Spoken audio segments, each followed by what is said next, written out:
Hey guys, welcome to Reddit Brew. You know the drill. We're back at it again with the Reddit stories. So let's jump into it, shall we?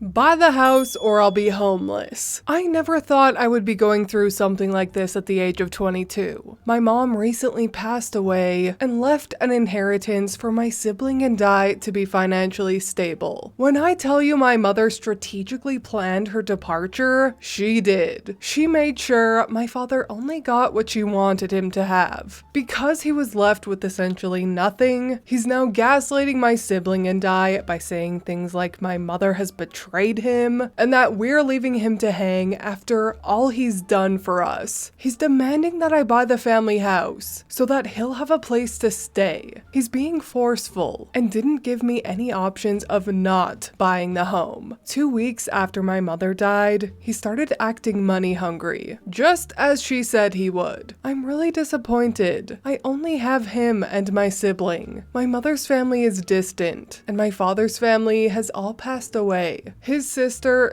/ my aunt is alive, but she's very controlling. She's no longer talking to me right now because I told her that it bothered me that she hasn't once asked if I was okay throughout all of this. She just came to our house and stripped the room of my mom's identity, told me to get my life together, and that I needed to buy the house with the money. My dad agreed with her and said the same. If I do not buy the house, he'll be forced to move out and he'll be homeless. Why can't I just help with the rent? Why do I have to be the one that goes broke to please him? I'm a college student. What happened to me going to school? I have my own bills to pay. It would be very difficult to buy a house, work, and go to school. If and after I pay for this house, I will literally be forced to move home and in with my dad. I would have to sacrifice my education, as I would not be able to survive financially in another state going to college full time. He's even given me a deadline for me to come home and buy the house. I want to discuss this with my accountant before any final decisions are made. He will have to wait. I don't want to buy a house for my dad. However, my overthoughts come into play every single day. What if I get sick and need to come home, or my relationship doesn't work out and I need to come home? If I decide to take all my money and eventually sever ties with what remains of my family, then I'll be homeless. OP, don't let your dad win. Your mom knew the type of person your father is. She specifically planned carefully to provide a future away from him and a way out. Honor your mom by doing what she financially planned for you. She left your father out for a reason. She warned you he would come after your money. Go live your life. Don't even humor this by talking to an accountant. He's an adult. Let him move in with his sister if that's what needs to happen. And he and your aunt will be mad. They will guilt trip you and verbally attack you, but let them. It's just words. Worthless words from worthless people. Trust me, you are not trapped. Sever the ties. Even if something happens, anything would be better than moving back home with this monster. You'll figure it out. It's okay to burn this bridge. I promise.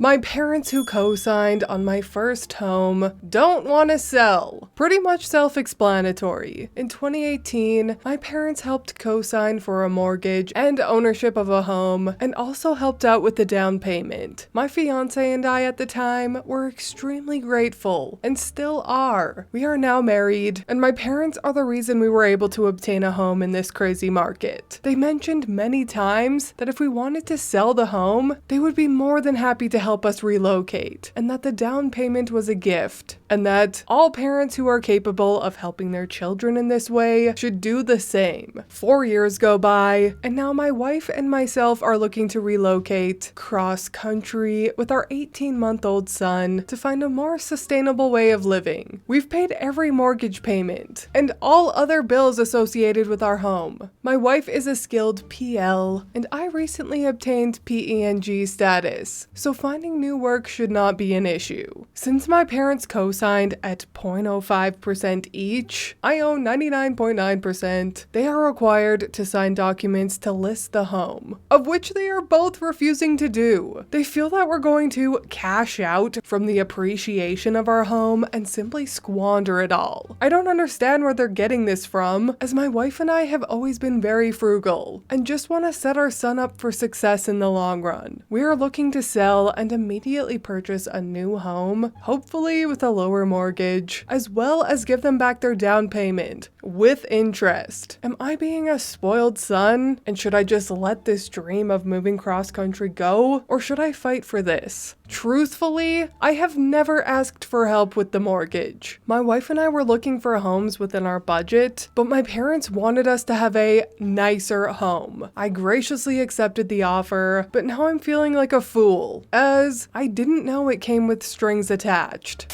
Poor OP. I don't think OP is acting like a spoiled brat at all. You can't do something, stating it's a gift, then suddenly go back on your word. If they want to be like this, OP should play hardball. I suggest that OP have a forced sale, get a lawyer, and get them to write the details of what would happen if they continue to refuse to sign off on the sale, including the likely expensive legal fees that they could be forced to cover. Make it clear that the house is going up for sale no matter what. It's just whether they want to make it easy with no fees and bad blood, or if they want to make it difficult with a court-ordered sale and fees and a scorned son that no longer trusts his parents. Some people's parents, am I right? Forcing unconventional housemates to live a conventional lifestyle. When I was in uni, some of my fellow students managed to bag a large student house with like 9 rooms. Friends of friends got invited to make up numbers. All these guys knew or knew of each other and lived together in dorms previously, so they thought they knew each other. There was this girl who hooked up with a guy, and they ended up sharing a room together. Whenever she got drunk, she always used to sing Cat Ballou.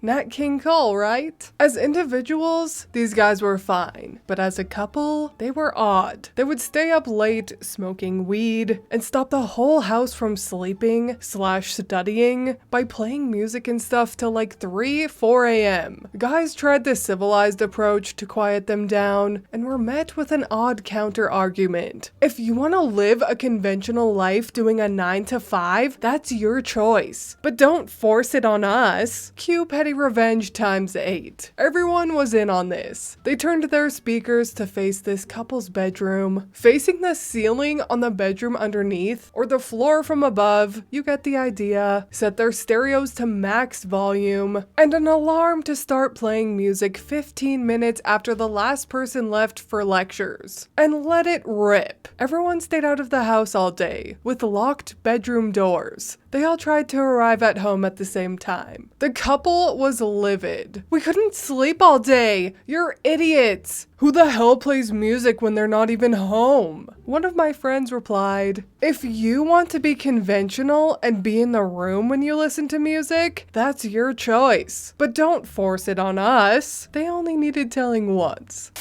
An excellent Uno reverse card played by the roommates. I'll be honest, I live a pretty unconventional life, and I do encourage others to live unconventional lives. Beat the status quo and all that jazz. But don't mess with my sleep. I go to bed at like 9:30 most nights. I like to be up with the sun. Be considerate of others sleeping. Go ahead and live the life that you want, but don't be an inconsiderate asshat while doing it. That's the golden rule. But anyway, that is all from me today. I hope you enjoyed these 3 entitled people stories. If you did, please leave a like and subscribe. I truly appreciate when you do, and I will see you in the next Reddit story. Bye!